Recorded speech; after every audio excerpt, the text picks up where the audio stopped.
what's going on, y'all? T-Bob here. And Jake as well. And you're about to watch a little OTB LSU. We're going to give you all the latest, greatest between LSU football, baseball, women's basketball, softball, and everything in between. Bottom line, if you want to talk Tigers, keep it locked, subscribe, like it, and we hope you enjoy that. It doesn't sound great on the defensive tackle position there. I mean, a lot of things that you laid out before Shay came on about Williams and Barrow Jr., Oklahoma and Miami, you lose out on the top two targets. But I'm not sure where they go now. It doesn't sound like there's like a plan to have like, okay, this one guy, now we're to number 3. We got to go land this guy. There's still defensive tackles out there that have plenty of experience in college football as starters. But I'm not sure now which one LSU goes after. And again, like I think they have to just add someone. Now you can't, like Perry from Alabama goes into the portal, but remember, you can't add him because in the SEC in the second portal window, you'd have to sit out a year. I don't I know the last couple of days we've talked about Huntington from ULM. I just saw today that Huntington's 6 foot 260 though. Yeah. He is 6 foot, so probably 5'11", 260. Which means to be as highly ranked as he is, that he's doing the absolute most with that, and give the guy credit. That means he's balling out despite being a bit undersized. Unfortunately, that doesn't feel like size that's going to low man wins, maybe? Low man wins? I mean, look, I think honestly, Jake, I agree that you need to add someone, but it's even more and more like you're just going to be sticking with what you got, and you're going to be relying on guys like Preston Hickey to maybe just step up in ways that you haven't thought about before. And I got to be honest, I was not prepared to go into a full Preston Hickey take today.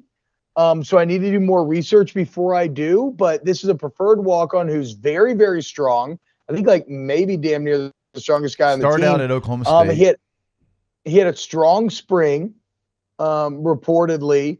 And I know Lon Phillips Sullivan at LSU Odyssey just had to sit down with him. And then I've actually got some emails from I can't remember. I got to go back and read them again. But I don't know. Like I think well, no, not really. Unfortunately, I wish I get self-conscious talking about it because it's literally.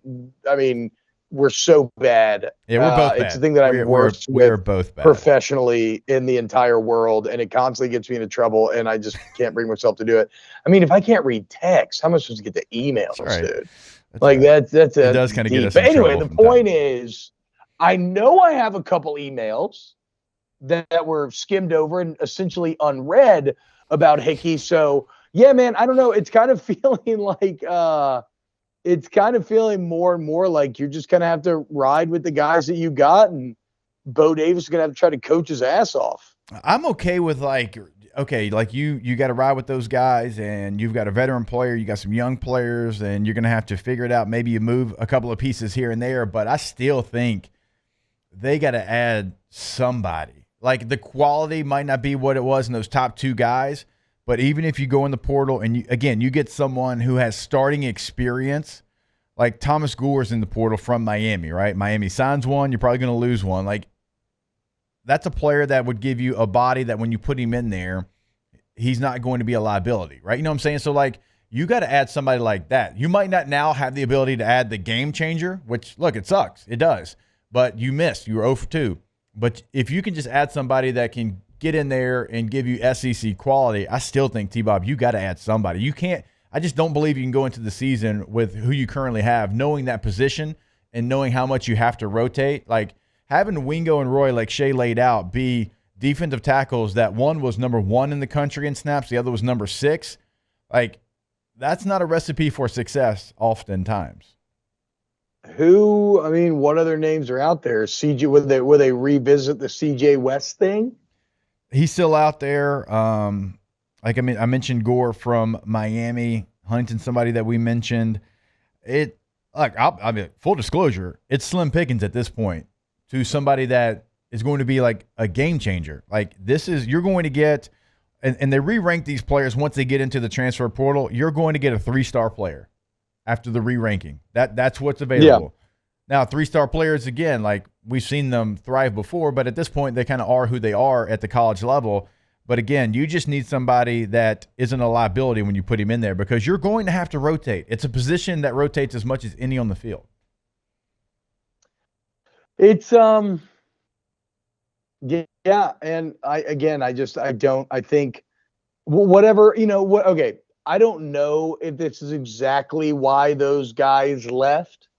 What I'm about to say, of course, I'm talking about Wingo, Jefferson, Mason Smith, but this is the revenge of the gangrenous finger from Matt House. His final his final dropping of the ball when it comes to this LSU defense. Like literally, this would be a strength.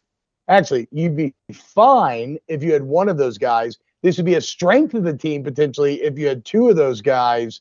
And instead, you got nothing. And again, I understand not going all in the NIL range if some of those numbers are to be believed. But yeah, it just sucks, man. It is what it is. At a certain point, though, Jake, like you said, maybe you had a body, but already you just have to be shifting your mindset to, okay, these are the guys we have. What can we do to mask their deficiencies, try to promote their strengths? Like we need to do everything we can to try to make sure that we get the most out of what we have. Yeah, you're at a point where you have to look at the roster, T, and they mentioned Savion Jones maybe kicking down. Like you have to use everything that you have at your disposal to be able to try to go out there and feel good about it. But again, like the problem is when you move, like, okay, Savion Jones, you're going to move from end to tackle. Well, then you've got a need at end now. And you've got a Paris Shan who can step in, but like that was a nice depth piece. That was a nice number 2 that could come in, and like who's going to be now the guy that comes in? Well, then you're talking about Gabe Relaford being a true freshman. Again, we're counting on true freshmen if you're LSU, and so like that's the problem. When you start moving people, it sounds nice, but as you know, you move somebody from somewhere, well then you lose the original position. You lose the depth there, and it's going to be yet again you're counting on a freshman to have to step up and be able to take that over. What it's worth, Jake. We talked about it during spring that they were going to train Ahmad Bro, and we both thought that was weird because he was like 255, 260. Zach Nagy tweeted out on Saturday like the height and weight of the guys, and he had Ahmad Bro at 258. Ahmad Bro retweeted it and said, "I'm 275 now." So that's something to look at. Look, there's the tweet right there. So Nagy's original tweet had him at 258. Ahmad Bro said he's 275. All right, ball. Say now. Still a little light, but but 275. Moving in the right direction. Wow, Jake, what incredible takes. I mean, those guys, they're just the best. I think so. And if you think so, again, hit the like button, subscribe, ring the bell so you get notifications when we post every single day here on OTB LSU.